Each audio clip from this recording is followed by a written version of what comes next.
It is incredibly concerning what we saw both on Friday in financial markets, straight after the Chancellor delivered his so-called mini-budget. I think many people had hoped over the weekend things would calm down, but I do think the Chancellor sort of fanned the flames on Sunday in suggesting that there may be more stimulus, more unfunded tax cuts, which has resulted overnight in the pound falling to an all-time low against the dollar, and not just the dollar. It's recovering from that a bit, though, now, isn't it? Down 1.5%.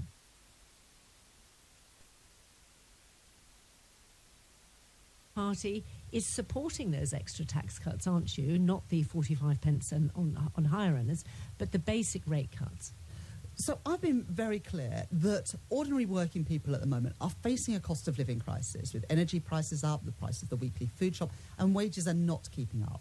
We opposed the increase in national insurance because we said that increasing taxes on working people in the middle of a cost of living crisis was the wrong priority. This costs a lot of money, doesn't it? £5 billion is a penny off income tax. How are you going to fund that? We want ordinary working people to keep more of their own money in their pockets to deal with the cost of living crisis. But we have also been very clear that needs to be targeted tax increases. So we've said, for example, that the energy price cap that the government have introduced. Before we moved on to the energy cap, because I want to, you say you want to be the party of fiscal responsibility and stability.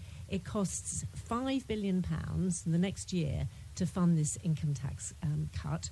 How would you say you support it? How would you pay for that? Well, look, I'm putting this in the round that there are targeted tax increases elsewhere. So we could raise tens of billions of pounds through an extension of the windfall tax.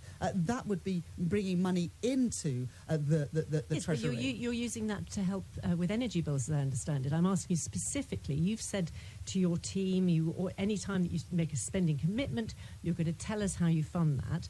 And I'm asking you how you're going to fund the income tax cut. Well, what I'm saying is, in the round, we would not be making the increases in borrowing that the government are making. This package on Friday, the reason it spooked the markets was the scale of the borrowing. The biggest borrowing since 1973 in a budget. So would you be adding to the borrowing when you're supporting the income tax cut? Was that how you'd fund it, through more borrowing? But the point I'm making, Martha, is that when you're in the middle of a cost of living crisis, it's right to give targeted support to those who need it most.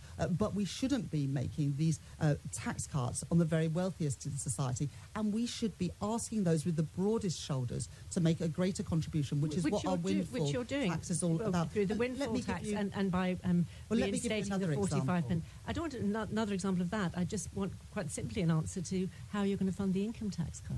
Well, I don't think there's anything wrong. And when I set out my fiscal rules last year, I said that in emergency situations, and we are absolutely in a national emergency at the moment, that you can borrow, and the government are borrowing. It's the scale of the borrowing